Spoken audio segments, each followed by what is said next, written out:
महिला संवाद कार्यक्रम के दौरान सरकार द्वारा क्रियान्वित योजनाओं कार्यों के विषय में महिलाओं को जानकारी प्रदान किया जाएगा। साथ ही महिलाओं को अपने गांव या टोलों की समस्याओं और आकांक्षाओं को चिन्हित कर उसकी प्राथमिकता निर्धारण करने हेतु अवसर प्रदान किया जाएगा। संवाद के दौरान प्राप्त समस्याओं का विभिन्न स्तरों पर त्वरित समाधान किया जाएगा। प्राप्त सूचनाओं के आधार पर सरकार की योजनाओं के सूत्रण एवं नीति निर्धारण में महिलाओं की आकांक्षाओं को बेहतर ढंग से समाहित किया जाएगा। बिहार सरकार द्वारा जिले के सभी गांवों में योजनाओं की स्थिति की जानकारी लेने एवं समस्याओं का निदान करने हेतु वरीय पदाधिकारियों को स्थल पर भेजा जाएगा, जहां वरीय पदाधिकारियों की उपस्थिति में समुदाय की समस्याओं पर चर्चा होगी। स्थल पर जाकर वरीय पदाधिकारी वहां की समस्याओं से अवगत होंगे एवं उसका समाधान भी करेंगे। राज्य के सभी गाँव में महिला संवाद का आयोजन किया जा रहा है, जिसमें 2 करोड़ से अधिक महिलाएं भाग लेंगी। टाइम 24 बिहार के लिए आरा से रामाशंकर की रिपोर्ट। आकाश जियो के मैं भी सदस्य हूँ। दीदी, पहले हम लोग के गांव में शौचालय नहीं था। शौचालय के लिए बहुत दिक्कत था, जो कि दीदी लोग जो बाहर में शौच करने जाती थी उन लोग को बहुत परेशानी होता था। दीदी लोग के तो होता था, लेकिन उन लोग जो लड़की जो घर से बाहर नहीं निकलना चाहती थी लेकिन शौचालय के चलते वो बाहर निकलती थी, क्योंकि वो तो दोनों मतलब टाइम जाना पड़ता था उन लोग के लिए। बहुत उन लोग का दिक्कत था, लेकिन सरकार मुख्यमंत्री जी ने ये जब लागू किए कि हर घर में शौचालय बनना चाहिए, पर जो दीदी तो चाहती थी कि बने, कुछ दीदी चाहती थी कि हम घर में शौचालय नहीं बनाएंगे, हमको बाहर ही शौचालय ठीक है।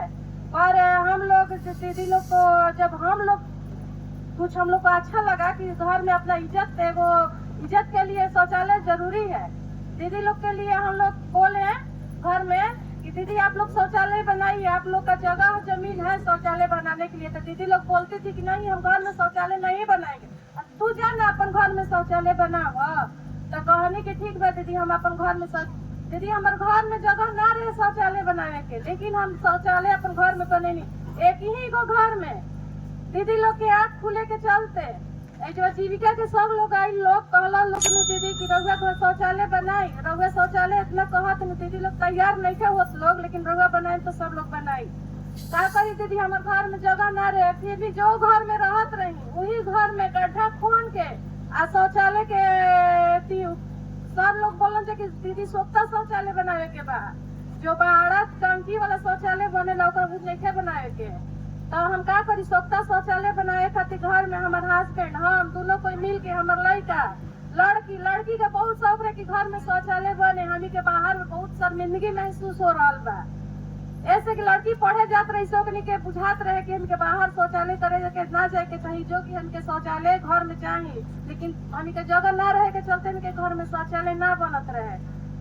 पहले तो आपको पता चले कि क्या क्या काम भी आपके अगल बगल की दीदियां कितना अच्छा कर रही हैं, कितने योजनाओं से उनको लाभ मिला है। और दूसरा है कि अगर कोई योजना का लाभ आपको किसी कारणवश नहीं मिल पाया है, तो इसी माध्यम से आपको जानकारी भी हो जाए और आपको उस योजना का लाभ भी मिल जाए।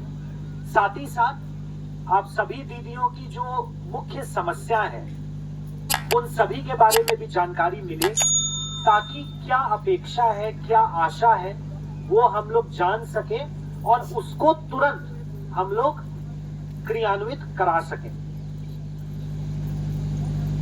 आप सभी को पता है कि विगत 15 से 20 वर्ष में माननीय मुख्यमंत्री जी और बिहार सरकार के दिशा निर्देश में महिला सशक्तिकरण के लिए बहुत सारी योजनाएं लाई गई हैं, बहुत सारे काम कराए गए हैं। अभी हम लोगों ने सुना बेबी दीदी, रोशनी,